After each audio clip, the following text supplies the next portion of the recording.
कृष्णाय वासुदेवाय देवकी नंदनाय सनंद गोकुमाराय गोविंदाय नमः। नमो पंकजनाभाय नमो पंकजवाय नमो पंकजनेत्राय नमस्ते। वसुदेवं सुतं कृष्णं कंससानुजवदनं दैवं हृदयानन्दं कृष्णं वन्दे जगद्गुरुं। मूकं करोति वाचालं पंगुं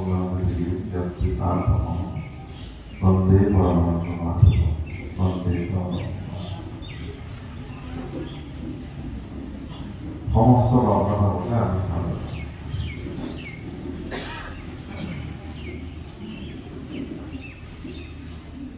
হে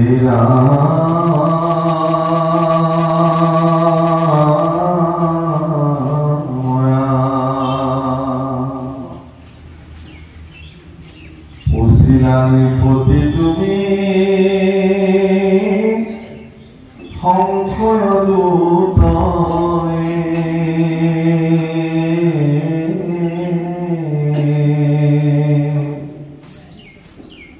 কোন পুণ্যে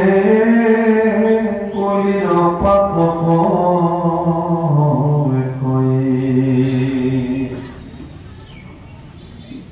রাম কলির পরম ধর্ম শ্রবণ কীর্তন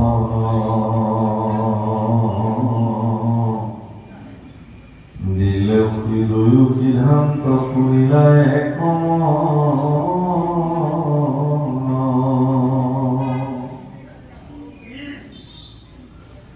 প্রলয় কল্পর বাবে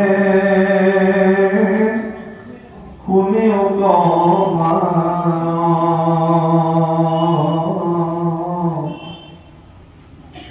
হেতু কৃষ্ণ লীলা চরিত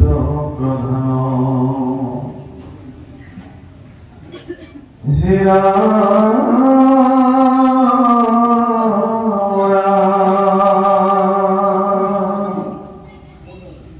শুনিও চতুর্বিধ প্ৰলয়ৰ কথা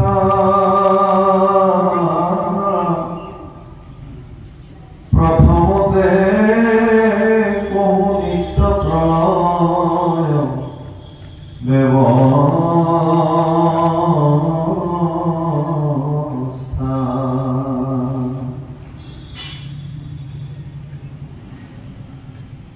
সেৱাস্থলী হল শ্রীমদ ভাগবত শাস্ত্র শ্রবণ করেছিল 7 দিন 7 রাতি মহারাজ পরীক্ষিত একান্ত চিত্তে। আর মহারাজ পরীক্ষিত ভাগবত শাস্ত্র শ্রবণ করাইছিল দেৱৰ দুৰ্লভ মহামণি শুকদেৱ দয়াসনন্দন মহামণি শুক পৰম নিৰ্ভৰবাদী গুৰু আছিল। বেদজ্ঞ শাস্ত্ৰজ্ঞ মহাপণ্ডিত ভাগবত শাস্ত্ৰৰ প্ৰাৰম্ভণিতে লিখিছে যে অৱধূত শিৰোমণি মহামণি শুকদেৱক গুৰু হিচাপে প্ৰাপ্ত কৰাটো মহাৰাজ পৰীক্ষিতৰ কাৰণে পৰম সৌভাগ্যৰ বিষয়। হে বাবুসকল, এগৰাকী সামৰ্থ্য গুৰু কোনো ব্যক্তিয়ে তেওঁৰ জীৱনত প্ৰাপ্ত কৰাটো পৰম সৌভাগ্যৰ কথা। ঠিক তদ্ৰূপ এগৰাকী সামৰ্থ্য গুৰুৰ জীৱনতো নিষ্ঠাবান এগৰাকী শিষ্য প্ৰাপ্তি হোৱাটো গুৰুৰ কাৰণে সৌভাগ্য। গতিকে মহামণি শুকদেৱৰ জীৱনত তেওঁৰো ভাগ্য যে মহাৰাজ পৰীক্ষিতৰ নিচিনা এগৰাকী শক্তিশালী শিষ্য সামৰ্থ্য শিষ্য তেওঁৰ জীৱনত প্ৰাপ্ত হৈছে। সেইকাৰণে মহাৰাজ পৰীক্ষিতে একান্ত চিত্তে গুৰুদেৱ শুকৰ শ্ৰীমুখে প্ৰথম স্কন্ধৰ পৰা দ্বাদশ পৰ্যন্তে ভাগৱত কথা তেওঁ শ্ৰৱণ কৰিছে। আৰু শ্ৰৱণ কৰি শেষত দ্বাদশ অধ্যায়ত মহাৰাজ পৰীক্ষিতক গুৰুদেৱ শুকে ব্ৰহ্ম জ্ঞান প্ৰাপ্ত কৰা। সেই ব্ৰহ্ম জ্ঞান যি ব্ৰহ্ম জ্ঞান ভাগৱত শাস্ত্ৰত সন্নিৱিষ্ট হৈ থাকে। আমাৰ উদ্বোধক নৱোদয় তালুকদাৰদেৱে খুব সুন্দৰ কথা এটা কৈছে যে কলিৰ যুগত দৈত্য আৰু দানৱ একেটা শৰীৰতে নিবাস কৰে। একেটা শৰীৰতে যদি কেতিয়াবা দানৱৰ সৃষ্টি, কেতিয়াবা একেটা শৰীৰতে তেওঁ মানে দেৱতাৰো সৃষ্টি হয়। দেৱতা আৰু দানৱ, সন্ত আৰু অসুৰ একেটা শৰীৰতে নিবাস কৰে। সেইকাৰণে আজিৰ যি অধ্যায়, ইয়াৰ প্ৰাৰম্ভণিতে এটা কথা কৈছে যে কলিৰ প্ৰভাৱৰ পৰা মুক্ত হ'বৰ কাৰণে আমি কি কৰ্ম কৰিব লাগিব, এই সম্পৰ্কে মহাৰাজ পৰীক্ষিতক গুৰুদেৱ ফুলে বৰ্ণন কৰি কৈছে যে তুমি ভগৱন্ত পুৰুষৰ গুণানুকীৰ্তন শ্ৰৱণ কীৰ্তন কৰিলে কলিৰ প্ৰচণ্ড প্ৰভাৱৰ পৰা তুমি মুক্ত হৈ যাবা। মানে এটা উপায় প্ৰদান কৰিছে, এটা সহজ সৰল উপায় এটা প্ৰদান কৰিলে কি বুলি যে আপুনি অন্য একো কৰিব নোৱাৰিলেও আপুনি যদি কেৱল মাত্ৰ ভগৱানৰ গুণানুকীৰ্তন শ্ৰৱণ কীৰ্তন কৰিব পাৰে, তেতিয়াহ'লে কলিৰ প্ৰচণ্ড প্ৰভাৱৰ পৰা আপুনি মুক্ত হৈ থাকিব পাৰিব। ভগৱান উদ্ধৱ মানে কৃষ্ণই উদ্ধৱৰ আগত এই সম্পৰ্কে কৈছে। যেতিয়া কৃষ্ণ পুৰুষে প্ৰয়াণ কৰিবলৈ ওলায়, উদ্ধৱে ভগৱান কৃষ্ণক প্ৰশ্ন কৰিছিলে যে হে ভগৱান, তুমি থাকোঁতে পৃথিৱীত কিমান দুষ্ট ব্যক্তিসকলৰ প্ৰাদুৰ্ভাৱ দ্বাপৰ যুগত, এতিয়াতো দ্বাপৰৰ শেষ, তুমি যাব ওলাইছা। গতিকে তোমাৰ পিছত তুমি নাথাকিলে এই পৃথিৱীত মানুহে কাক ভৰসা কৰি পেলাই থাকিব? মানে সন্তসকলৰ কথা, কাৰণ তুমি সন্তসকলক পালন কৰিবৰ কাৰণে, দুষ্টসকলক দমন কৰি ধৰ্মক প্ৰতিষ্ঠা কৰিবৰ কাৰণে তুমি বাৰে বাৰে পৃথিৱীলৈ আহা। তুমি যেতিয়া সশৰীৰে গুচি যাব যাবা, এতিয়া বৰ্তমান হ'লে পৃথিৱীৰ মানুহে কলি যুগত কেনেকে কাক ভৰসা কৰি থাকিব? তেনায়াম বাংময় মূৰ্তি প্ৰত্যক্ষ বৰ্ততে হয়ে শ্ৰৱণাত সেৱনাত পাঠত দৰ্শনাত পাপনা। যে মই ভাগৱত সমুদ্ৰত প্ৰৱেশ কৰিলো হে বুদ্ধ, কলিৰ যুগৰ মানুহে ভাগৱত শাস্ত্ৰকে যদি ভিত্তি হিচাপে লৈ ভাগৱতকে যদি মই বুলি ভাবে আৰু ভাগৱতত সন্নিৱিষ্ট হৈ থকা মোৰ যি সৰ্বশ্ৰেষ্ঠ নাম, সেই নামক যদি তেওঁ ভৰসা কৰি চলে, তেতিয়াহ'লে তেওঁ কলিৰ প্ৰচণ্ড প্ৰভাৱৰ পৰা মুক্ত হ'ব। সেইকাৰণে কৈছে কি বুলি, হৰে নাম হৰে নাম হৰে নামই কেৱলম গলো নাস্তি নাস্তাভ্য নাস্তাত গতি। কলিৰ যুগত হৰিনাম লেখি আৰু অন্য ব্যৱস্থা নাই। এতিয়া এই কথা সিদ্ধান্ত মই তোমাক দিলো পৰীক্ষা। এতিয়া মই তোমাক প্ৰলয় সম্পৰ্কে কিছু কথা ক'ব খুজিছো। প্ৰভু হ'ল শ্ৰীমদ ভাগৱত শাস্ত্ৰৰ মুখ্য উদ্দেশ্যই হৈছে মানুহক ভক্তিযুক্ত কৰা। আপোনাৰ ভিতৰত থকা যিখিনি ভক্তি, সেই ভক্তিখিনি জাগ্ৰত কৰিব লাগিবই। ভাৰতবৰ্ষৰ সনাতনী পৰম্পৰাত ভগৱান বা ইষ্ট দেৱতাক ভজিবৰ কাৰণে অনেক ব্যৱস্থা আছে। যাগ, যজ্ঞ, পূজা, পাতাল, হোম, ব্ৰত, তীৰ্থ, অনেক ব্যৱস্থা আছে। আৰু ভাৰতবৰ্ষৰ কোটি কোটি মানুহে নিজৰ গুৰুসকলৰ নিৰ্দেশত তেওঁলোকে নিজৰ ৰাস্তাৰে তেওঁলোকে ভগৱন্তক যোনে যেনেকে পাৰে ভজনা কৰিছে। সেইকাৰণে ভাৰতবৰ্ষত আচলতে পন্থ নিৰপেক্ষ দেশ। ভাৰতবৰ্ষত ধৰ্মৰ নিজৰ পন্থৰে ভগৱানক ভজিব পৰা স্বাধীনতা প্ৰত্যেকজন মানুহে আশ্ৰয় প্ৰদান কৰিছে। সেইকাৰণে কোনেও কাৰো পন্থত হেঙাৰ হ'ব নালাগে, বাধা হ'ব নালাগে। মনত ৰাখে কোনেও কাৰো আস্থাৰ প্ৰতি কেতিয়াও বিৰোধ মন্তব্য কৰিব নালাগে। যোনে যেনেকে ভাল পাইছে, যোনে যেনেকে যাব খুজিছে, সেই ৰাস্তাৰে তেওঁলোক গৈ থাকিব। কিন্তু ভাগৱত শাস্ত্ৰই এটা কথা কৈছে যে আপুনি যি মাৰ্গেৰে নাযাওক কিয়, আপোনাৰ ভিতৰত থকা যিটো ভক্তি, সেই ভক্তিটো কিন্তু আপুনি জাগ্ৰত কৰিবই লাগিব। যদি আপোনাৰ ভিতৰত থকা ভক্তিখিনি যদি জাগ্ৰত নহয়, তেতিয়াহ'লে আপুনি ভগৱানক বুজিব নোৱাৰে, একো ৰাস্তাৰে আপুনি ভগৱানক বুজিব নোৱাৰে। আৰু ভগৱানক দিব পৰা আপোনাৰ একমাত্ৰ শ্ৰেষ্ঠ সম্পত্তিখিনিয়ে হ'ল ভক্তি। ব্ৰহ্মাণ্ড ভিতৰে যত বস্তু আছে,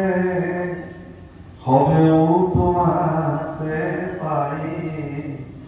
হে যাদ কি দেব মাধৱয়া। কি বুজি ব্ৰহ্মাণ্ডৰ ভিতৰত যত বস্তু আছে সকলো তোমাকে পায়, দিবলৈকেতো আমাৰ একোৱেই নাই। আমি যদি কেতিয়াবা দিওঁ ভগৱানলৈকে, কিন্তু আমি দিয়া বুলি ভাবিবই নালাগে যে ভগৱান তোমাৰ বস্তু মোৰ দ্বাৰা দিছিলা আৰু তোমাৰ প্ৰয়োজন আছে কাৰণে তুমি মোৰ মাধ্যমলৈ লৈ গৈছা, তাত মোৰ একিঞ্চিত অধিকাৰ নাই। এই মনোবৃত্তিৰে যদি কোনোবাই দান দিছে, সেই দানটোৱে ভগৱানে গ্ৰহণ কৰিব। যদি দান বুলি পেলাই মানুহে সেই দানটো কৈ থাকে যে মই দিছো বুলি, তেতিয়ালৈকে বোলে সেইটো দানতেই নকৰে। সোঁহাতে দিয়া দান বাওঁহাতে গম পাব নালাগে, সেইটোকে দান বোলে। আজি ভাৰতবৰ্ষৰ অন্যান্য মন্দিৰবিলাকত আপোনালোকে গৈ দেখিব যে তাত কোটি কোটি টকাৰ দান মানুহে আগবঢ়াইছে, কিন্তু কোনে আগবঢ়াইছে কোনেও নাজানে। তাত এটা নামো কেতিয়াও লিখি নাথাকে। কিয়? যে দাতাসকলে, দান কৰোতাসকলে এই কথাটো কেতিয়াও নিবিচাৰে যে মোৰ নামটো দাতা হিচাপে লিপিবদ্ধ হওক। কিন্তু এইকাৰণে এই ধাৰণাটো লয় যে জগতৰ একমাত্ৰ দাতা আছে যদি সেইজন ভগৱান স্বয়ং নিজে, তেওঁৰ দাতা কোনো কৰে। তুমি দাতা, তুমি বিধাতা, তুমি সৰ্বে কৰ্তা, আমি নিমিত্ত মাত্ৰ। আপোনাক যদি ভগৱন্তকে ধন জন ঐশ্বৰ্য বিভূতি দিছে, তেতিয়াহ'লে আপুনি দান কৰক।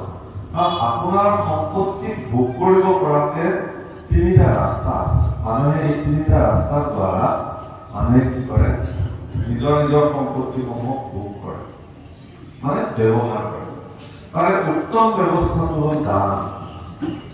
আৰু দ্বিতীয় ব্যৱস্থাটো হ'ল, মধ্যম ব্যৱস্থাটো হ'ল ভোগ, আৰু অন্তিম শেষ ব্যৱস্থাটোৰ নাম হ'ল বিনাশ। মানে তেওঁ ধনৰ বিনাশ সাধন কৰে, অপব্যয় ধন নষ্ট কৰে। কিছুমানে ভোগ কৰি নিজৰ উপাৰ্জিত ধন নষ্ট কৰে, আৰু কিছুমান ব্যক্তিয়ে জীৱনত উপাৰ্জিত সমস্ত ভগৱানৰ নামত অৰ্পণ কৰাৰো নজিৰ আছে। আপোনালোকে চাব, দাতা কাক বোলে। ভগৱান শ্ৰী ৰামচন্দ্ৰই এদিন দেখিলে যে ৰাম যেতিয়া যুদ্ধ কৰি আছিলে, তেওঁ ৰণাংগনত এটা তৰুণ ৰাক্ষস বীৰ সেইদিনাখন ৰণাংগনত আহি উপস্থিত হ'ল। এনেকুৱা যুদ্ধ কৰিছে ৰামৰ সেনানীক তছনছ কৰি দিব ওলাইছে। তেতিয়া তৎক্ষণাৎ বিভীষণ আহি প্ৰভু ৰামৰ চৰণত প্ৰাৰ্থনা কৰি ক'লে যে হে প্ৰভু, লংকাৰ পৰা অহা এই তৰুণ বীৰজন বৰ বিচক্ষণ, খুব পাকৈত যোদ্ধা, মহাৰথী। এওঁক নিধন কৰাৰ এটাই উপায় আছে, এইবুলি তেওঁ উপায়টো কৈ দিলে। যেতিয়া উপায়টো ক'লে, ৰামচন্দ্ৰই তৎক্ষণাৎ সেই উপায়টো ব্যৱহাৰ কৰি সেই তৰুণ ৰাক্ষস বীৰজনক নিধন কৰি ল'লে, তেওঁ ডিঙিটো দুটুকুৰ কৰি দিলে। তাৰপিছত সেই কাটি যোৱা ডিঙিটোকে বুকুত সাৱটি বিভীষণে বুক শুকাই কান্দিব ধৰিলে। সেই চিহ্ন মুণ্ডটোকে চুমা খাব ধৰিলে বাৰে বাৰে, বুকুত সাৱটি সাৱটি তপ্ত বালিত পৰি পৰি মোৰ বাচা প্ৰভু ৰামে বুজি পালে যে এই বিখ্যাত তৰুণ বীৰজন বিভীষণৰে পুত্ৰ আছিল। ৰামচন্দ্ৰই কৈছিল যে এই দিনত যদি তোমাৰে পুত্ৰ আছিল মোক ক'ব লাগিছিল না কৰো তোমাৰ নিচিনা এগৰাকী পুৰুষৰ যশস্ৰ কৃতিত্ব জগতত বিস্তাৰ কৰিবৰ কাৰণে মই যে এনেকুৱা এজন বীৰ পুৰুষক জন্ম দিছো আৰু সেইটো তোমাৰ কাৰণে আজি উৎসৰ্গা কৰিলো ইয়াতকে আৰু মোৰ কাৰণে জীৱনৰ উত্তম কথা গতিকে মোৰ সন্তান আজি তোমাৰ হাতত মৃত্যু হৈছে মোৰ ইয়াতকে আৰু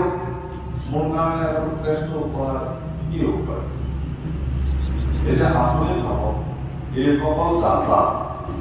এইসকল দানী আৰু আমি দুপইচা কেতিয়াও কাৰোবাক কৰবাত দি পেলাই নিজকে বহুত দানী বুলি আমি ভাবো এই প্ৰভুসকল ঈশ্বৰৰ ওচৰত দিব পৰা বস্তু এটাই আছে সেইটো হ'ল আপোনাৰ হৃদয়ত উৎপন্ন হোৱা নিৰ্মল ভক্তিখিনি গতিকে ভাগৱত শাস্ত্ৰই প্ৰয়াস কৰিছে যত্ন কৰিছে আপোনাৰ ভিতৰত উৎপন্ন হোৱা নিৰ্মল ভক্তিখিনিক জাগ্ৰত কৰিবৰ কাৰণে আৰু সেইখিনি জাগ্ৰত কৰাৰ একমাত্ৰ উপায় হ'ল ভাগৱত শাস্ত্ৰ শ্ৰৱণ কীৰ্তন কৰিব লাগিব একান্ত চিত্তে যিজন ব্যক্তিয়ে ভাগৱত শাস্ত্ৰক শ্ৰৱণ কীৰ্তন কৰে তেওঁৰ ভিতৰত থকা সেই অমূল্য ভক্তিৰাজি অমৃতসমূহ তেওঁৰ জীৱনত সন্নিৱিষ্ট হ'ব আৰু তেতিয়া তেওঁ ভগৱানৰ প্ৰতি প্ৰেম জাগ্ৰত হ'ব যেতিয়া ভগৱানৰ প্ৰতি প্ৰেম জাগ্ৰত হ'ব এই ভক্তিটোক সপ্ৰেম ভকতি বুলিব আৰু সপ্ৰেম ভকতিৰ মাধ্যমেৰে এজন ব্যক্তি ভগৱানৰ লগত বিলীন হ'ব পাৰে তেওঁ তাৰ কাৰণে তেওঁ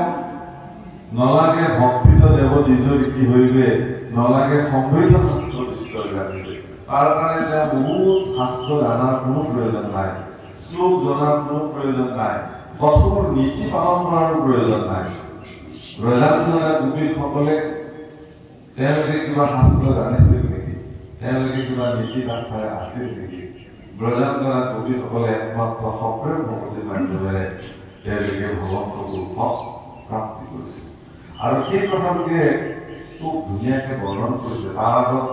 চতুৰ্বিধ প্ৰলয় সম্পৰ্কে পৰীক্ষিতৰ আগত বৰ্ণন কৰিছে খুব দেৱে কিয় প্ৰলয় সম্পৰ্কে বৰ্ণন কৰিলে নিশ্চয় ইয়াৰ কিবা তাৎপৰ্য আছে যে ভাগৱতৰ দ্বাদশ স্কন্ধৰ শেষৰ ফালে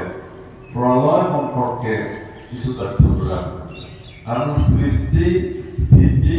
আৰু লয় এই তিনিটা বস্তু আমাৰ জীৱনত সংলগ্ন হৈ আছে এদিন মই এই জগতখনলৈ আহিবৰ কাৰণে সৃষ্টিকৰ্তাই মোক সৃষ্টি কৰিছে আৰু এই জগতৰ শ্ৰেষ্ঠ পালনকৰ্তা শ্ৰী বিষ্ণুৱে মোক আজিও পালন কৰি আছে আৰু তেওঁৰে বিশেষ ৰূপ ভগৱান শিৱই এদিন প্ৰলয় কৰি আমাক এই জগতৰ পৰা লৈ যাব গতিকে প্ৰলয় সম্পৰ্কীয় যিটো তথ্য যিটো ধাৰণা সেইটো আমি ভাগৱতে আমাক আলোচনাত প্ৰদান কৰিছে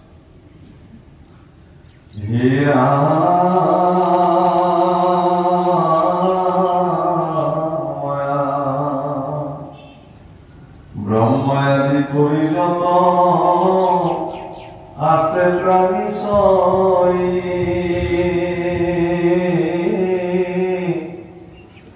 সমস্তৰে হুৱে নিতে উৎপত্তি প্ৰলয় কালৰ বেগত যাই দেহৰ অৱস্থা তাকো কেহু কিবাক নপাৰে সৰ্বথা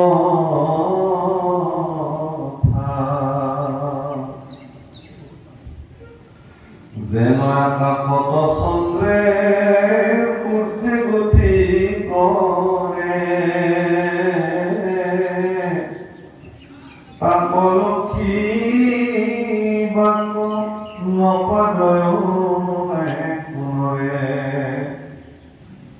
যেন নদী সমস্ত জল বহি যায় তথাপি আগতে দেখে নদী আছে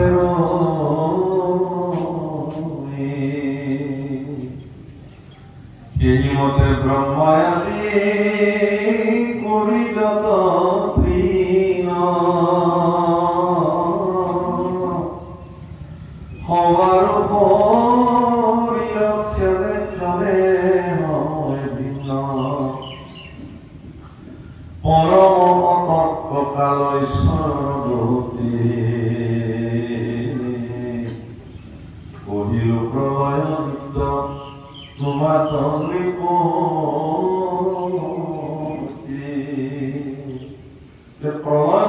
প্রলয় চারি প্রকার হয়েছে তার প্রথমবিধ প্রলয়ের নাম হল নিত্য প্রলয়। নিত্য প্রলয় কি? সূর্য যেনেকে গতি কৰিছে, চন্দ্ৰই যেনেকে গতি কৰিছে, আমি বিলাকে লক্ষ্য কৰিব নোৱাৰো। নৈখন যিদৰে বৈ আছে, আমি জনাত এইখন আমাৰ চকুৰ আগত থকা নৈখন যেনে আছে, কিন্তু নহয়। আপোনাৰ চকুৰ আগত দেখা পানীখিনি এক ক্ষণতে সেই পানীখিনি বেলেগ জেগালৈ গুচি গৈছে, আপুনি গমেই পোৱা নাই। ঠিক তেনেকে ব্ৰহ্মা আদি কৰি জীৱ-জগত এই তৰুলৈকে প্ৰত্যেকৰে শৰীৰবিলাক প্ৰত্যেক ক্ষণতে ভিন্ন হবলৈ আৰম্ভ কৰিছে, আমিবিলাকে গমেই পোৱা নাই।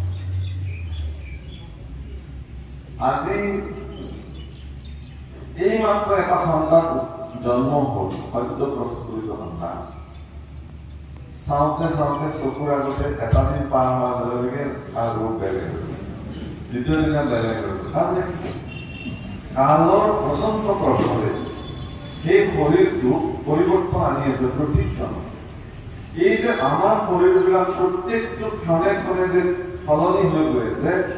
এইটো প্ৰচণ্ড কালৰ গতি, যাক আমি চকুৰে লক্ষ্য কৰিব নোৱাৰো। মই নিজেই মোৰ নিজৰ শৰীৰটো পৰিৱৰ্তন হৈ গৈ আছে, মই নিজেই গম নাপাওঁ। আৰু আজিৰ পৰা যদি 20 বছৰ পিছত আহি এইখন আসনত বহোঁ, আপোনালোকে কিন্তু আজি যদি ফটো তুলি ৰাখে, 20 বছৰ পিছত সেই ফটোখন সম্পূৰ্ণ বেলেগ। কিন্তু মই গমেই নাপাওঁ, আপোনালোকৰ দৃষ্টি ধৰা পৰিব। এই যে আমিবিলাকে গমেই নাপাওঁ, আমাৰ শৰীৰবিলাক প্ৰতি ক্ষণতে বিভিন্ন ভিন্ন অৱস্থাৰ গতি কৰি আছে, এই অৱস্থাটো নিত্য প্ৰলয় হয়। ইয়াৰ পৰা ব্ৰহ্মাও সাৰি যাব পৰা নাই। ব্ৰহ্মা আদি কৰি ত্ৰিতৰুলৈকে সকলোৱে এই নিত্য প্ৰলয়ত প্ৰলয় কৰিছে।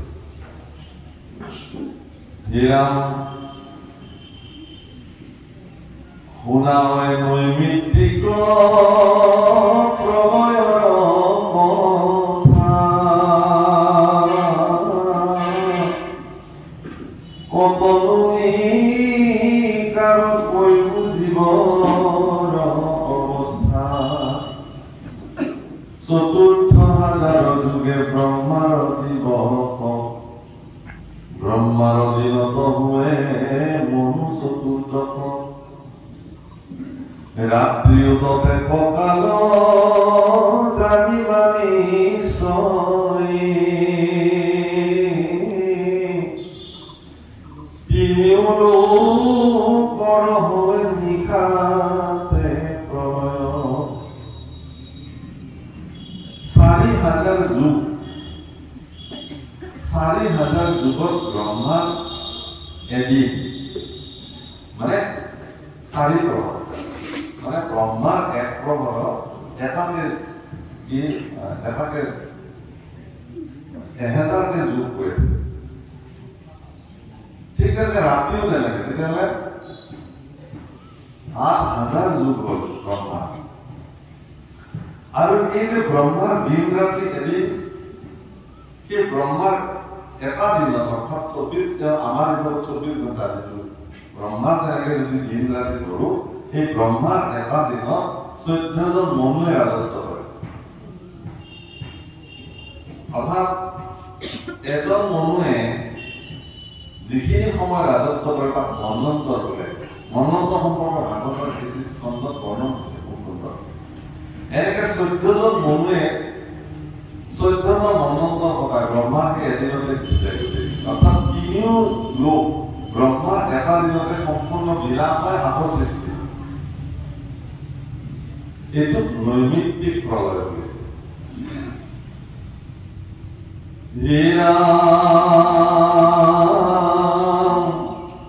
জগতকে উদৰতে লইয়া নাৰায়ণ অনন্ত সজ্জাত প্ৰভু কৰিলা শয়ন শূন্য তিনি লোকমাজে প্ৰলয় জলতে ব্ৰহ্মা উঠা পঞ্চকোটি কৃষ্ণৰ লগতে নিশা অৱসানে দুনাই সৃষ্টি প্ৰৱৰ্তনী জানাৰা যাকে বুলি নৈমতি কয়। গতিকে ব্ৰহ্মাৰ এই ৪,০০০ যুগ য'ত ১৪জন মনুৱে ৰাজত্ব কৰে, এতিয়া ভগৱন্তৰ কাৰণে সেইখিনি সময় তেওঁ প্ৰলয় জলত জিৰণি লয়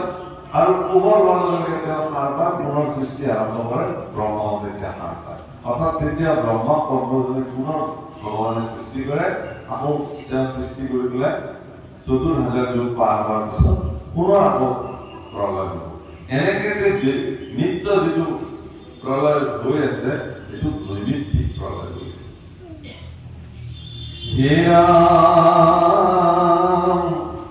প্ৰাকৃত প্ৰলয়ৰে শুনি অনেকতি পুনৰো নহৈবে ইটো জীৱৰ সংগতি যেবে এক শত ভৈলা বৰিষ ব্ৰহ্মাৰ অনন্ত ঈশ্বৰ দেৱে ব্ৰহ্মা কুসংহাৰ।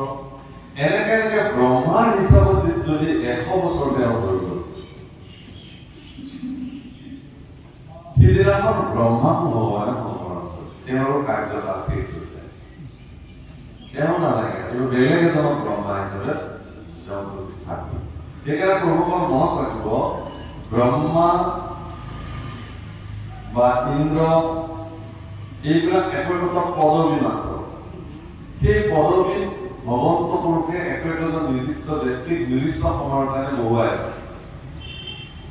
যদি ভাগ্যৱান হয় আপোনাকো সহায় কৰিব পাৰে, ঈশ্বৰৰ যদি দৃষ্টিত সেই কৰ্ম আপুনি সাধন কৰিব। গতিকে ইন্দ্ৰও সলনি হৈ থাকে, ব্ৰহ্মাও সলনি হৈ থাকে, সলনি হৈ থাকে পদবীবিলাক। যোনে বহে তেওঁৱে ইন্দ্ৰ হৈ যায়, যোনে বহে তেওঁৱে ব্ৰহ্মা হৈ যায়। গতিকে ইয়াত সেইকাৰণে কৈছে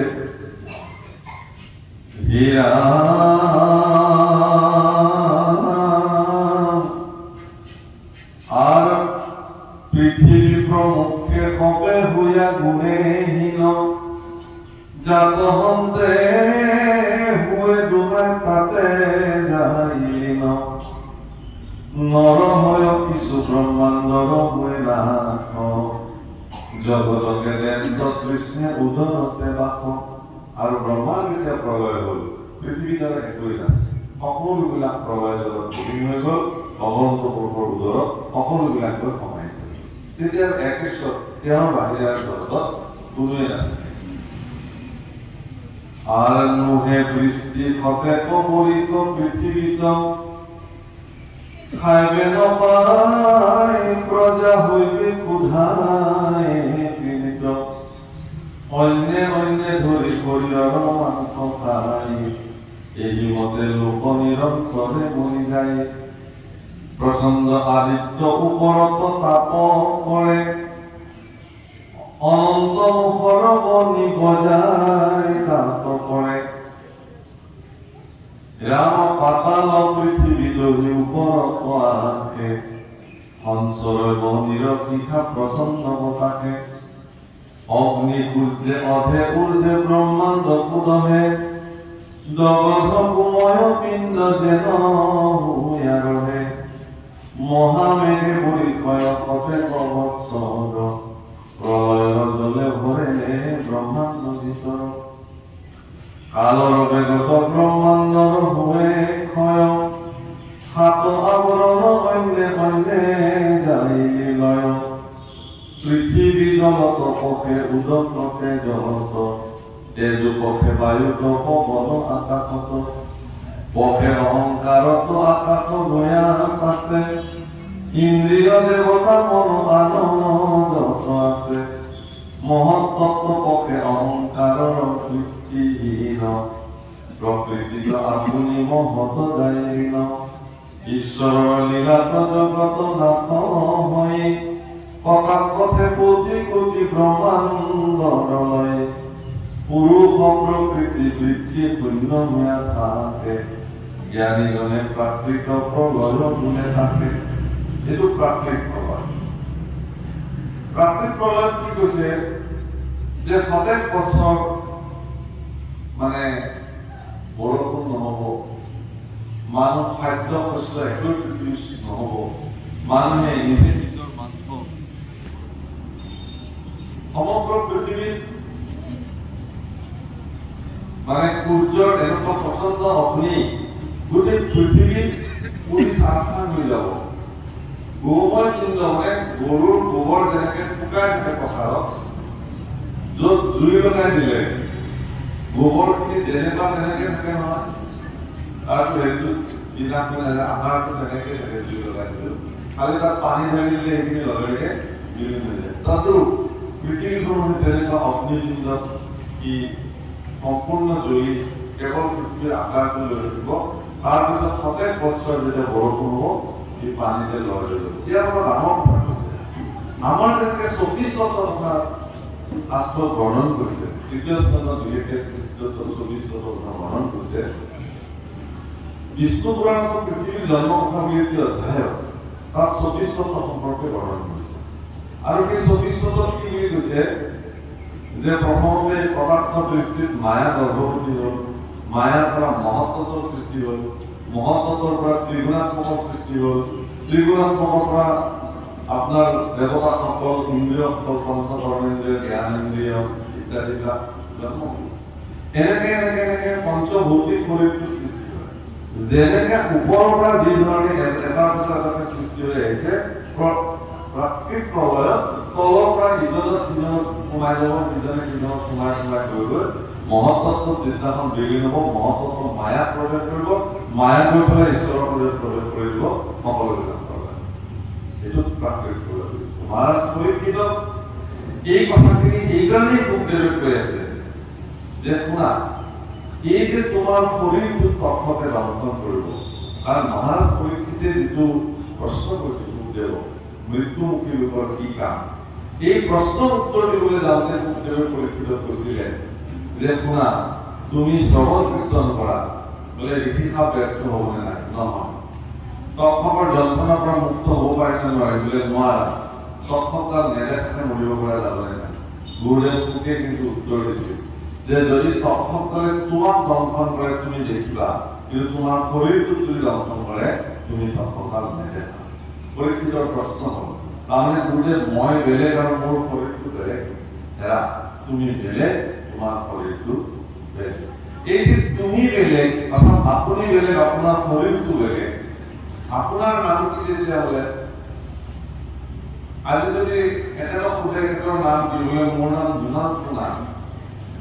এনেকে কওঁ কিন্তু সজ্জন তেওঁ পাৰমাৰ্থিক দৃষ্টিত যদি নিজৰ পৰিচয়টো দিয়ে তেতিয়াহ'লে আপোনাৰ নাম কি বোলে মোৰ নাম আত্মা এইটোহে আচল বোলে হিমান্ত নাম কাৰ নাম বোলে মোৰ শৰীৰটো মানে যিটো নাম ক'লে সেই নামটো শৰীৰৰ নাম তেওঁৰ নিজৰ নামটো আত্মা আৰু এই আত্মা বেলেগ শৰীৰটো বেলেগ দুটা পৃথক শৰীৰটো জড় আত্মা চৈতন্য চৈতন্য আত্মা শৰীৰত প্ৰৱেশ কৰি শৰীৰটো চৈতন্য কৰি ৰাখে আৰু সেই চৈতন্য আত্মা শৰীৰটো এৰি যিদিনাখনে গুচি যায় শৰীৰটো জড় হৈ যায় তেওঁ কি কৰা হয় এখন কাঠৰ চিতা সাজি তাত তুলি সসন্মানে অগ্নি সংযোগ কৰি পঞ্চভূততে শৰীৰটো এৰি এইটোকে আচলতে প্ৰাকৃতিক প্ৰলয় অৰ্থাৎ বিৰাট বিশ্ব ব্ৰহ্মাণ্ডখন যেনেকে প্ৰলয় জলত বিলীন হৈ যায় এই ক্ষুদ্ৰ ব্ৰহ্মাণ্ডখনো তদ্ৰুপ প্ৰলয় জলতে প্ৰলয় এইটোৱে নিয়ম গতিকে মহাৰাজ পৰীক্ষিতক বুজাব খুজিছে যে তুমি কোন কোটা তোমাৰ শৰীৰটোক লৈ তুমি আজি চিন্তা কৰিব নালাগে এই যে দেখিছা বিশ্ব ব্ৰহ্মাণ্ডখন এইখনো এদিন তোমাৰ নিচিনাকে হৈ যাব প্ৰলয়ত বিলীন হীৰা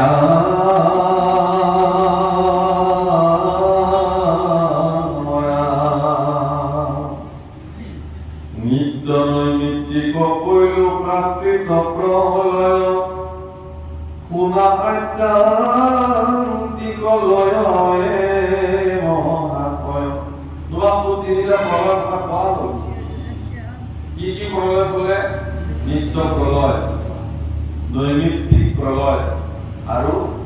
প্ৰাকৃতিক প্ৰলয়। এই প্ৰলয়টোৰ নাম কি? আত্যান্তিক প্ৰলয়। আর মুখকে বুলি রাজা আত্যান্তিক লয়।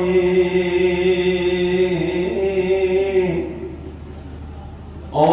ব্রহ্মজ্ঞানী দেখ জগতকে ব্রহ্মময়ী। এই যে আধ্যাত্মিক প্রলয়,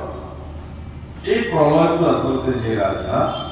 মানুহৰ যেতিয়া মুক্তি হয়, মুখ্য প্ৰাপ্তি হয়, এইটোকে আধ্যাত্মিক লয় বোলে। অৰ্থাৎ নিত্য প্ৰলয়, নৈমিত্তিক প্ৰলয় আৰু প্ৰাকৃতিক প্ৰলয়। তাৰ কাৰণে আপুনি একো ব্যৱস্থা কৰিব নালাগে, নিজে নিজে এটা প্ৰলয় আপোনাৰ জীৱনত সংঘটিত হ'ব। শৰীৰটো দিনে দিনেতো পৰিৱৰ্তন হৈ গৈ আছে, আমি যিকেইটা পালো। কিন্তু আধ্যাত্মিক প্ৰলয় সাধন কৰিবৰ কাৰণে আপুনি কিন্তু জীৱনত সাধনা কৰিব। আধ্যাত্মিক লয় আপোনাৰ জীৱনত পাবৰ কাৰণে তাক মোক্ষ বুলি কৈছে। মোক্ষ প্ৰাপ্তি, মুক্তিৰ কাৰণে আপুনি কিন্তু সাধনা কৰিব লাগিব। আৰু ভাৰতীয় সনাতন পৰম্পৰা সজ্জনসকলে মুক্তিৰ কাৰণে ব্যৱস্থা কৰে। কিন্তু মহাপুৰুষ শংকৰদেৱে লিখিছে, হায় মুখে বোলা ৰাম হৃদয় ৰূপ এতেকে মোক বুজি পাইবা কৰিছো। মুক্তিৰ স্বৰূপ কথা মহাপুৰুষে কি বুলি ক'লে? যে হৃদয়ত আপুনি ভগৱন্ত পুৰুষৰ চিন্তন কৰক, ৰূপ ধ্যান কৰক আৰু মুখেৰে কৃষ্ণ নাম কওক, ৰাম নাম বলক, আপুনি মুক্তি পাব। কিন্তু মহাপুৰুষ মাধৱদেৱে তেওঁ কালজয়ী গ্ৰন্থ নামঘোষাত কি বুলি লিখিলে? ও মুক্তিত নিস্পৃহ যিটো কেহি ভগত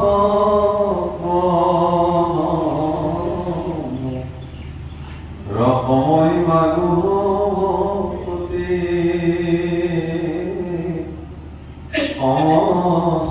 সমস্তপনি নিজ ভকতৰ ভজনেন দেৱ যদুপতি। যিজনৰ মুক্তিৰ প্ৰতি স্পৃহা নাই, সেইজন ভগৱতে কৰা। দুজনৰ মহাপুৰুষৰ কথাৰ কিবা ব্যতিক্ৰম হ'ল। মহাপুৰুষে ক'লে আপুনি এতেকে মানে সিদ্ধান্ততেই কৰিব। আমাৰ অংক কৰোঁতে আমি স্কুলত এতেকে উত্তৰ এটা কওঁনে নহয়? এতেকেটো ৰিজাল্ট, মানে সিদ্ধান্ত। এটা পচন্দ সমস্যাৰ সমাধান কৰি যেতিয়া উত্তৰ আহিল, উত্তৰটো এতেকে ইমান সেই অংক।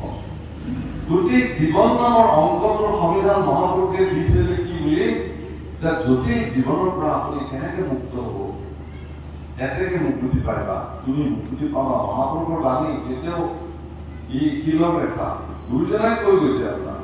আপোনাৰ মুক্তিৰ বাৰ্তা গুৰুজনাই দি থৈ গৈছে। যদি আপোনাৰ মুক্তি লাগে, আধ্যাত্মিক লয় আপোনাৰ প্ৰয়োজন আছে, তেতিয়াহ'লে আপুনি ঈশ্বৰৰ ৰূপ ধ্যান কৰক আৰু ৰাম নাম কওক, আপোনাৰ মুক্তি হ'ব। কিন্তু আপুনি যদি এনেকে মুক্তি বিচাৰি পেলাই যদি ভগৱানৰ সাধন কৰে, তেতিয়াহ'লে তেনেকুৱা ভকতক আকৌ মাধৱ পুৰুষে সেৱা জনোৱা নাই। ডাঙৰ সমস্যা হ'ব নহ'লে বা মহাপুৰুষ মাধৱদেৱে ক'লে যে যিজন ভক্তৰ মুক্তিকো নালাগে বুলি ক'লে, যে মুক্তা মৌকি নিস্পৃহা। মহাপুৰুষৰ বাণী নহয়, মহাপুৰুষে লৈ আহিছে শাস্ত্ৰৰ পৰা। বিষ্ণুপুৰী সন্ন্যাসীয়ে যি শাস্ত্ৰ বিৰোচন কৰি থৈ গৈছে, তাৰ পৰা শান্তিমালাৰ টীকাৰ পৰা অৰ্থাৎ বিষ্ণুপুৰী সন্ন্যাসীয়ে শান্তিমালা টীকা বুলি এখন ভাষ্যগ্ৰন্থ লিখি থৈছে। তাত থকা এই শ্লোক মহাপুৰুষ মাধৱদেৱে নামঘোষাত অনুবাদ কৰিছে। মুক্তিটো নিষ্ক্ৰিয় যিটো দেই, যে মুক্তা ভৌকি সংস্কৃত মুক্তিটো, বাকীটো বাদেই, মুক্তিৰ প্ৰতিও যিজন ভকতৰ স্পৃহা নাই, সেইজন ভকতকহে মই প্ৰণাম জনাইছো। তেওঁৰ পৰাহে ৰসযুক্ত ভকতি মই পাম। যদি মুক্তিৰ প্ৰতি স্পৃহা ৰাখি পেলাই কোনোবা ভগতে ভক্তক ভক্তি কৰিছে তেওঁৰ পৰা আপুনি ৰসমৰ ভক্তি নাপায় ৰসহীন ভগতি পাব যিটো আপোনাক মোক প্ৰয়োজন ঈশ্বৰ পুৰুষে উদ্ধৱৰ্গক খুব ধুনীয়াকে বৰ্ণন কৰিছে এই সম্পৰ্কে বা নিমি নৱসিদ্ধ সংবাদত সিদ্ধ পুৰুষসকলে মহাৰাজ নিমিৰ আগত এই সম্পৰ্কে খুব ধুনীয়া তথ্য দিছে কি বুলি কৈছে তেওঁ কৈছে যে মুক্তি কোনো ভগতিৰ প্ৰাসংগিক মাত্ৰ ভগতি কৰন্তে মুক্তিৰ হৈ আছে এই যিটো মুক্তি বোলা কথা এইটো আমাৰ ভক্তি ৰাজ্যৰ কাৰণে আপোনাক এগৰাকী ভক্তিবান লোক হিচাপে নিৰ্মাণ কৰিবৰ কাৰণে এটা প্ৰাসংগিক বস্তু মাত্ৰ মুক্তিৰ প্ৰাসংগিকতা আপুনি ধৰ্ম সাধন কৰিবলৈ গ'লে যি সাধনত আপোনাৰ উত্তৰ ঘটিব এটা সময়ত আপুনি নিজেই ক'ব যে মোক মুক্তিৰ প্ৰয়োজন নাই যিটো বস্তু নিবিচাৰিলে পায় বিচাৰিলে নাপায় আপুনি যদি মুক্তিৰ পিছত দৌৰি থাকে মুক্তি আপোনাক ধৰা নিদিয়ে কিন্তু আপুনি মুক্তি নালাগে বুলি ভক্তিৰ পিছত যদি দৌৰিছে মুক্তি নিজে নিজে আহি আপোনাক দেখায় অৰ্থাৎ এই কথা যিদিনাখন ভক্তি মাক ভগৱানে জন্ম দিছিলে আৰু ভক্তি মাক ভগৱানে কৈছিলে যে তুমি মোৰ ভক্তসকলৰ হৃদয়ত থাকি মোৰ ভক্তসকলক পালন কৰা পোষণ কৰা ভক্তি মাতৃয়ে খুব আনন্দ চিত্তে ভগৱানক কৈছিল যে হে প্ৰভু তোমাৰ আজ্ঞা মই শিৰধাৰ্য কৰিছো ভক্তিৰ প্ৰতি ভগৱান সন্তুষ্টি হৈ গ'ল বা তুমি মোৰ ভকতক পালন কৰিবা কাৰণ ভগৱানৰ কাৰণে ভকতসকলেই সৰ্বশ্ৰেষ্ঠ মই ভকতক দিলে মই নিশ্চিত হোৱা ভকতৰ ব্যতিৰেকে মোৰ জীৱনত চিন্তা কৰিবলগীয়া একো নাই এইটো ভগৱানৰ নিজৰ মুখৰ বাণী গতিকে আপোনালোকৰ দৰে সজ্জনসকলৰ কথাই ভগৱানে ভাবি থাকে আপোনালোকৰ দৰে ভক্তসকলৰ কথাই ভগৱানে সৰ্বদা চিন্তা কৰি থাকে গতিকে আপোনালোকক পালন কৰা দায়িত্ব যেতিয়া এগৰাকী কোনোবাই লৈ পেলালে এই কথা ভগৱান তেওঁৰ প্ৰতি সন্তুষ্টি হলে আৰু জ্ঞান আৰু বৈৰাগ্য নামৰ দুগৰাকী পুত্ৰ ভক্তিৰ পুত্ৰ হিচাপে দিলে আৰু পঞ্চ প্ৰকাৰৰ মুক্তি আযুৰ্য আৰোগ্য সামীপ্য শাস্ত্ৰীয় বা নিবান এই পঞ্চ প্ৰকাৰৰ ৰুচিকৰ বা মুক্তি ভগৱানে ভক্তিৰ দাস হিচাপে প্ৰতিষ্ঠিত যোৱা তোমাৰ দাস হিচাপে নাম কৰিব অৰ্থাৎ মুক্তি ভগৱতীৰ দাস মনত গতিকে ভক্তি তেওঁলোকক দাস হিচাপে তিনিটা যুগ অতিবাহিত কৰিলে ধুনীয়াকে সত্য যুগ গ'ল যুগ গ'ল আকৌ দাপৰ যুগ গ'ল কিন্তু কলিৰ প্ৰচণ্ড প্ৰভাৱত মুক্তিয়ে দেখিলে যে আমি যদি পৃথিৱীত থাকো তেতিয়া আমিও কলিৰ প্ৰভাৱত প্ৰচণ্ড প্ৰভাৱত আমিও সিদ্ধান্তবিলাক লওঁতে ব্যতিক্ৰম হৈ যাব পাৰে কেনেকুৱা যে যাক মুক্তি দিব লাগে তাক নিদিব লগা হয়তো আমি মুক্তি দি দিব পাৰো কাৰণ কলিৰ প্ৰচণ্ড প্ৰভাৱত আমি দ্বিধাগ্ৰস্ত বা দিশাগ্ৰস্ত হৈ যাব পাৰো সেইকাৰণে ভক্তিৰ পৰা অনুমতি ল'লে যে হে আই আমাক এটা অনুমতি দিলানে তুমি কি বা যে তিনিটা যুগ আমি তোমাৰ চৰণ সেৱা দাস হিচাপে থাকিলো কিন্তু এই কলিৰ যুগত আমি কলিৰ কালত থাকি পেলাই তোমাৰ দাস হিচাপে সেৱা কৰিব নোৱাৰো আমি অপৰাধ যদি আমি তোমাৰ লগতে থাকো আই তুমি যিমান প্ৰচণ্ড প্ৰভাৱী ভক্তি আমি যিমান প্ৰচণ্ড প্ৰভাৱী নহয় কাৰণ কোনোবাই আৰ্টিফিচিয়েলি ভক্তি কৰিব নোৱাৰে কৃত্ৰিমভাৱে ভগৱানক ভক্তি কৰিব নোৱাৰে সাধ্য আপোনাক কোনোবাই কৃত্ৰিমভাৱে শ্ৰদ্ধা কৰিব নোৱাৰে শ্ৰদ্ধা সদায় অকৃত্ৰিম কোনোবাই যদি আপোনাক কৃত্ৰিমভাৱে শ্ৰদ্ধা কৰিছে আপোনাৰ চকু কিন্তু তেওঁ ধৰা পৰি যাব হয়তো আপুনি সৌজন্যতাৰ খাতিৰত প্ৰকাশ নকৰিব পাৰে কিন্তু আপোনাক যদি কোনোবাই দেখুৱাকে ভাল পাইছে দেখুৱাকে আপোনাক মৰম কৰিছে শ্ৰদ্ধা কৰিছে আপুনি কিবা নহয় কিবা এটা পইণ্টত দৃষ্টিকোণৰ পৰা আপুনি কিন্তু ধৰা পেলাব পাৰিব যে এওঁৰ কিবা এটা বেলেগ স্বাৰ্থৰ কাৰণে মোক নিচাই এইবিলাক শ্ৰদ্ধা কৰা দেখুৱাইছে যিজন ব্যক্তিয়ে সঁচাকে আপোনাক শ্ৰদ্ধা কৰে তেওঁ শ্ৰদ্ধাটো দেখুৱাই কৰিব নালাগে নহয় এনেই গম পাব আপোনাৰ প্ৰতি তেওঁ শ্ৰদ্ধা আছে মোক যদি কোনোবাই শ্ৰদ্ধা কৰে মোক তেওঁ দেখুৱাই কৰিব নালাগে নহয় অকৃত্ৰিম শ্ৰদ্ধা নেদেখুৱাটো হয় এনেই গম পালে তেখেতে মোক ভাল পায় মোক কোনে ভাল পায় শিশুবিলাকক আপুনি চাবচোন শিশুবিলাকে কিছুমান মানুহ দেখিলে একদম আঁকলি হৈ যায় আৰু কিছুমান মানুহ দেখিলে শিশুবিলাক আঁকলি নহয় জোৰ জবৰদস্তি টানি আজৰি ল'ব লাগে ৰাজা আশীৰ্বাদ পাব পাৰে আৰু তাৰ ভিতৰত থকা যিটো ছিক্স আমাৰ যিটো সচেতনতা সেইটো দ্বাৰা সি গম পায় আচলতে তেওঁ যিজন মানুহে ল'বলৈ আহিছে তেওঁৰ ভিতৰত থকা মনটো ইমান সিহঁতৰ দৃষ্টিতে ধৰা পৰে আপুনিতো মনত চিন্তা কৰিম সেইকাৰণে মুক্তিয়ে কি কৰিলে ভক্তিৰ আজ্ঞা লৈ তেওঁলোক গুচি গ'ল কিন্তু এটা সিদ্ধান্ত ভক্তিক দি থৈ গ'ল সেয়াই আমি লক্ষ্য কৰিম তাৰ পৰা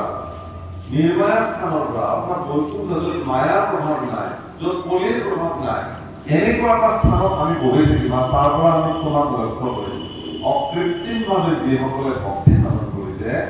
তেওঁলোকক আহি পেলাই আমি ধৰা দিম তেওঁ মুক্তি হ'ব আধ্যাত্মিক প্ৰলয় তেওঁৰ জীৱনত হ'ব সেইকাৰণে ভক্তি সাধন কৰক মুক্তি নিজে নিজে আহিব মুক্তিৰ পিছত দৌৰি গৈ থাকিবলৈ কোনো প্ৰয়োজন নাই সেইকাৰণে মহাপুৰুষ ভাগৱতলৈ কৈছে যে এই অনুভৱলৈ যিজন ব্যক্তি গুচি যাব কেৱল তেওঁ ভক্তি সাধন কৰিব তেওঁৰ পৰাহে আপুনি ৰসযুক্ত ভক্তি প্ৰাপ্ত হ'ব সেইকাৰণে তেওঁক মানুহ গুৰুৱে নাম বুঢ়া এই বাপল গুৰুজনাৰ সিদ্ধান্ত ভুল নহয় গুৰুজনাই আপোনাক ভক্তিৰ মাৰ্গলৈ আনিবৰ কাৰণে এটা কৌশল ৰচনা কৰিছে যাতে আপুনি নিৰ্বিঘ্নে আহি ভক্তিৰ ৰাজ্যত আধ্যাত্মিক জগতত আপুনি প্ৰৱেশ কৰিব পাৰে প্ৰৱেশ কৰাৰ পিছত আপুনি গম পাব যে কোনটো মাৰ্গেৰে গ'লে আপোনাৰ মুক্তি বিচাৰিলে পায় নিবিচাৰিলে না মানে বিচাৰিলে নাপায় নিবিচাৰিলে পায় যেনে এটি সুন্দৰ উদাহৰণ আপোনালোকে বুজি পাব এদিন মহাৰাজ বিশ্বমিত্ৰ যেতিয়া ঋষি হোৱা মহাৰাজ বিশ্বমিত্ৰ যেতিয়া পৰম প্ৰভাৱী এগৰাকী ৰজা হিচাপে জগতত ৰাজ কৰিলে মহাৰাজ বিশ্বমিত্ৰই এদিন মৃগয়া কৰিবলৈ অৰণ্যলৈ আহিলে দিনটো মৃগয়া কৰি কৰি শ্ৰান্ত হৈ গ'ল সিদ্ধান্ত ল'লে যে নিশাটো অৰণ্যতে কটাব লাগে গতিকে কটাবৰ কাৰণে তেওঁতো কাৰোবাৰ আশ্ৰয় ল'ব লাগিব সেনা সামন্তক ক'লে যে অন্বেষণ কৰা কোনোবা ঋষিৰ আশ্ৰম আছে যদি ঋষিৰ আশ্ৰম আছে তাতে মই নিশাটো কটাম তৎক্ষণাৎ গৈ চিপাহী চন্দুৰে এই খবৰ দিলে যে মহাৰাজ একদম নিকটতে মহামুনি বশিষ্ঠ দেৱৰ আশ্ৰম আছে ব'লা তালে আগতীয়াকে চিপাহী অশ্বাৰোহী চিপাহীলৈ খবৰ দিয়ে বশিষ্ঠ দেৱক গুৰু বশিষ্ঠক ক'লে গুৰুদেৱ মহাৰাজ বিশ্বমিত্ৰ আপোনাৰ আতিথ্য ল'বৰ কাৰণে আহি আছে বশিষ্ঠতকৈ একদম চিন্তা কাৰণ তেওঁলোকৰ বিশেষ অৰণ্য ঋষি কি আছে গছ পাত কি পায় খায় ফল মূল কন্দমূল যি পায় তাকে খায় ভঙা চিঙা এটা ঘৰ তাতে থাকে ইমান একো নাই আৰু ইমান যোগাৰ নাথাকে নহয় ইমান কিন্তু বিশ্বমিত্ৰ পৰম ক্ৰোধী ৰজা আকৌ যদি আহি ইয়াতে কিবা ক্ৰোধ হয় চিন্তা হ'ব ৰজাক আতিথ্য কৰাব লাগিব গুৰুদেৱ বশিষ্ঠই তেওঁৰ সাধনাত প্ৰাপ্ত হোৱা মনত ৰাখিব বৰ গুৰুত্বপূৰ্ণ কথাবিলাক গুৰুদেৱ বশিষ্ঠই তেওঁৰ জীৱনত সাধনা হোৱা কামধেনু মাতৃৰ ওচৰলৈকে গ'ল মানে কামধেনু গায়ৰ ওচৰলৈকে যে এয়াই যদিও মোৰ সাধনাৰে তোমাক প্ৰাপ্ত কৰিলো কিন্তু আজিলৈকে মই তোমাৰ পৰা একো বিচৰা নাই কিন্তু আজি মই তোমাৰ পৰা বিচাৰিলো কি যে মোৰ আশ্ৰমলৈকে পৰম প্ৰতাপী মহাৰাজ বিশ্বমিত্ৰ আহি আছে গতিকে তেওঁৰ চিপাহী সন্ততি অমুক তমুক এগালমান আহিছে নহয় গোটেইখিনিকে ৰখা মেলা থকা খোৱাৰ ব্যৱস্থাখিনি তুমি আজি কৰা বাছ বশিষ্ঠৰ আজ্ঞা মাতৃ কামধেনুৱে তৎক্ষণাৎ সুন্দৰ সুন্দৰ বিল্ডিং বনাই পেলালে তৎক্ষণাৎ খানা পিনা যোগাৰ থকা মেলা বিভাগে বিভাগে সৈন্যবিলাক ক'ত থাকিব ঘোঁৰা ক'ত থাকিব হাতী ক'ত থাকিব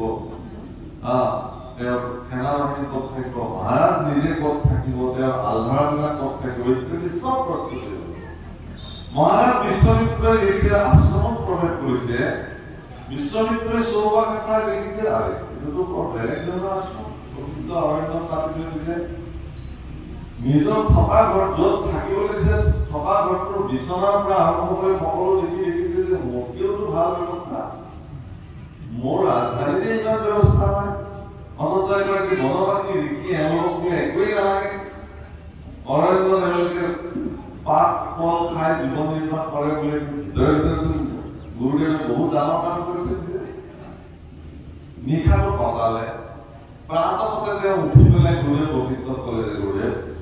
মই কথা জানিব ইমান সুন্দৰ বিধি ব্যৱস্থা আপুনি আশ্ৰমত কৰি ৰাখিছে হয়তো আচৰিত হলো বোলে হে মহাৰাজ এইবিলাক মোৰ ব্যৱস্থা নহয় এইবিলাক খন্তে দিয়াই দিন নহয় কেনেকে বোলে আপুনি যোৱাৰ পিছতে এইবিলাক সকলো লয় হৈ যাব কেনেকে বোলে এইটো মোৰ সাধনাত প্ৰাপ্ত এগৰাকী গাই আছে কামধেনু আৰু মাতা কামধেনু মই যেতিয়া গলো তেওঁ এইখিনি ব্যৱস্থা কৰিছে এদিনৰ কাৰণে আৰু তুমি যদি আজি থকা তেতিয়াহ'লে আজিৰ দিনত থাকিব কিন্তু তুমি যোৱাৰ পিছত এইবিলাক আমাৰ একো প্ৰয়োজন নাই এইবিলাক পুনৰ কামধেনু নিজৰ তাতে সামৰি ল'ব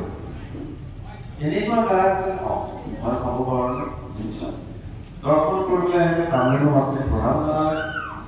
জনালে ৰজাই এটা সিদ্ধান্ত দিলে বোলে সেই গুৰুদেৱ মই কথা কওঁ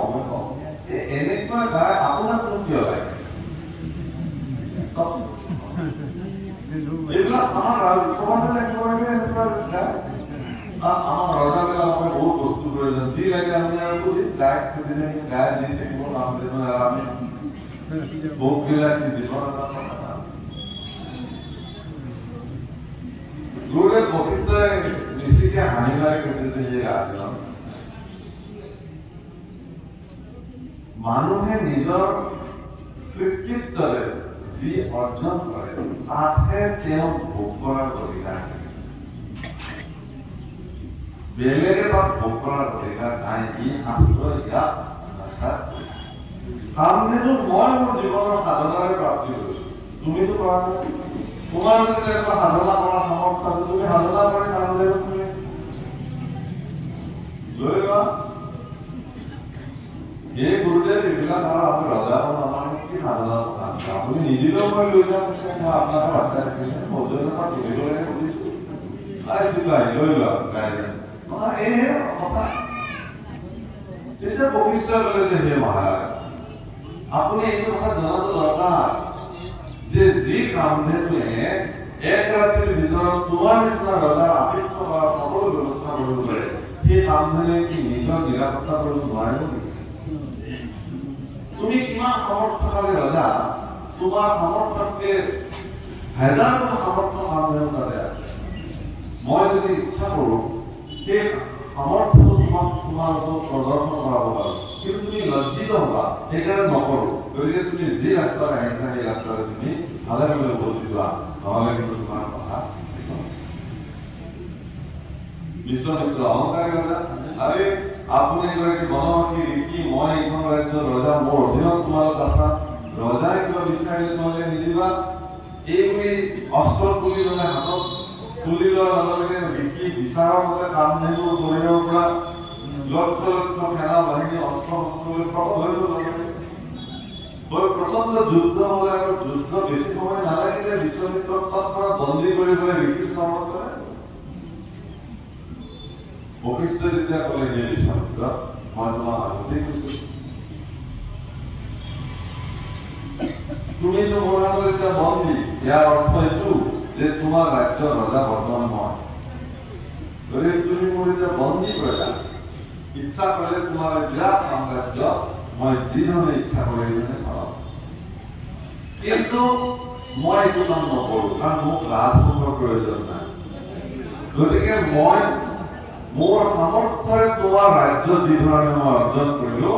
সেই একেই উদাৰ সামৰ্থ্যৰে তোমাক মই ভিক্ষা দিলো পুনৰ যোৱা লৈ যোৱা পৃথিৱীত মজিদ আছে প্ৰভুসকল ব্ৰাহ্মণসকলৰ ক্ষমতা ব্ৰাহ্মণসকলৰ যি ক্ষমতা পৃথিৱীত মজিদ আছে পৰশুৰামে 21বাৰ পৃথিৱীৰ সক্ৰিয় হাতৰ পৰা নিজে আঁজুৰি লৈ ব্ৰাহ্মণসকলক বান্ধি দিছিলে 21বাৰ সমগ্ৰ গতিকে ব্ৰাহ্মণসকলৰ যি ব্ৰহ্মত্ব এই শক্তিৰ পৃথিৱীত বহুত ক্ষমতা দেখুৱাইছে বিশ্বমিত্ৰ ইমান লজ্জিত হ'ল বিশ্বমিত্ৰই ক'লে হে গুৰুদেৱ মই আৰু জীৱনত ৰজাই নহওঁ সিদ্ধান্ত ল'লে কি কৰিলে বোলে মই আপোনাৰ শ্ৰীচৰণত ঈশ্বৰ হিচাপে থাকিম আজিৰ পৰা এনেটো কি সাধনা যি সাধনা মোৰ নিচিনা পৰাক্ৰমী বাহুবলী ৰজাকো বন্দী কৰি আপোনাৰ চৰণত ল'ব পাৰে গতিকে মোক এই সাধনাটোৰ প্ৰয়োজন আছে গতিকে মই সভা কৰা সিদিনাখনৰ পৰা বিশ্বমিত্ৰ তেওঁৰ আশ্ৰমত সাধাৰণ ঈশ্বৰৰ নিষ্ঠাৰে থাকিবলৈ সাধাৰণ ঈশ্বৰ যেনেকৈ মাটিত পৰে কৃষি যি কাম কৰিবলৈ যায় অস্ত্ৰবিদ্যা সাধনা ধ্যান যোগ শাস্ত্ৰপাঠ বেদ অধ্যয়ন চব কৰিবলৈ আৰম্ভ কৰিলে তেতিয়া এনেকে বহুদিন গ'ল অন্যান্য শিষ্যবিলাক আহি আছে ব্ৰহ্মবিদ্য প্ৰাপ্ত কৰিছে গুচি গৈছে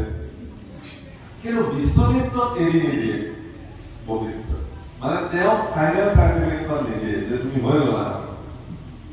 বিশ্বমিত্ৰ মনে মনে ভাবে মইনো এনেকুৱা কি কৰিবলৈ মোৰ বাকী আছে যে মোৰ পিছত অহা সকলোবিলাক গুচি গ'ল মোক কিয় গুৰুদেৱ ব্ৰহ্মঋষি হিচাপে স্বীকৃতি নিদিয়ে ব্ৰহ্মঋষি দিব লাগে আৰু মই সকলো সাধনা কৰিলো আৰু হয়তো সঁচাকে কৰিলে মাজে মাজে বিশ্বমিত্ৰই গুৰু বশিষ্ঠক সোধে যে গুৰুদেৱ মোক নিদিয়ে ব্ৰহ্মঋষিত্ব বোলে নাই হোৱা নাই আৰু সাধনা কৰে এদিন তেওঁ সিদ্ধান্ত ল'লে যে মই কাইলৈ ৰাতিপুৱা মানে সুধিম গুৰুদেৱক দিয়ে নিদিয়ে খাতা যদি দিয়ে তো ভাল কথা নিদিলে মই গুৰুদেৱক মাৰি পেলাম এনেকুৱা প্ৰথমতে কাম সুধিলে বোলে মোক দিব পৰা হৈছেনে ব্ৰহ্মঋষিত্ব বোলে না সিদ্ধান্ত ল'লে না সেইকাৰণে পিছদিনা প্ৰাতঃকালে গুৰুদেৱে যিডাল গছৰ তলত বহি সাধনা কৰে সেইডাল গছৰ ওপৰতে উঠি প্ৰচণ্ড মাংসভোজী চৰাই এটা ৰূপ লৈ পেলাই সকলো শিকি ল'লে নহয় বিদ্যা মায়াজী বিদ্যা সকলো শিকি ল'লে সিদিনাখন আকৌ দৈৱ ক্ৰমা 4 গৰাকী শিষ্য আশ্ৰমৰ পৰা বিদায় ব্ৰহ্মঋষি পালে গুৰুদেৱে তেওঁলোকক সেই উপদেশ দিছে বিশ্বমিত্ৰই বোলে মই উপদেশখিনি শুনি লওঁ ব্ৰহ্মঋষি হ'লেনো কি উপদেশ সেই উপদেশখিনি দিয়ে তেওঁ উপদেশ দিছে যে হে বাচানত তোমালোকতো আজিৰ পৰা মই আশ্ৰমৰ পৰা উলিয়াই দিম তোমালোক ব্ৰহ্মঋষি বোলা কিন্তু তোমালোক মোৰ এটা শেষ উপদেশ এই যে তোমালোকৰ ঋষিত্ব প্ৰাপ্তি কৰিলা ব্ৰহ্মঋষিত্ব প্ৰাপ্তি কৰিলা ইয়াৰ ভিতৰত তোমালোকে কেতিয়াও অহংকাৰ নকৰিবা মনত যেন এই অহংকাৰ ভাৱনাটো নাহে বা ব্ৰহ্ম ঋষি হৈ যিবিলাক সাধনৰ মাধ্যমে যিবোৰ কৰ্ম কৰিব লাগে সেই কৰ্মৰ দ্বাৰা কাৰো যদি অপকাৰ সাধন নহয় এইটো মনত ৰাখিবা এইটো মোৰ শেষ কৰে মই তোমালোকৰ এটা উদাহৰণ দিওঁ আমাৰ যে শিষ্য বিশ্বমিত্ৰ তোমালোকে নাজানে বিশ্বমিত্ৰৰ ওপৰত বহি আছে বোলে জানো বিশ্বমিত্ৰ মোৰ আটাইতকৈ প্ৰিয় মই বিশ্বমিত্ৰক ইমান ভাল পাওঁ প্ৰাণ কৰি ভাল পাওঁ গুৰু হিচাপে কিন্তু বিশ্বমিত্ৰক 100% বিশুদ্ধ হিচাপে এগৰাকী ঋষি হিচাপে নিৰ্মাণ কৰিবৰ কাৰণে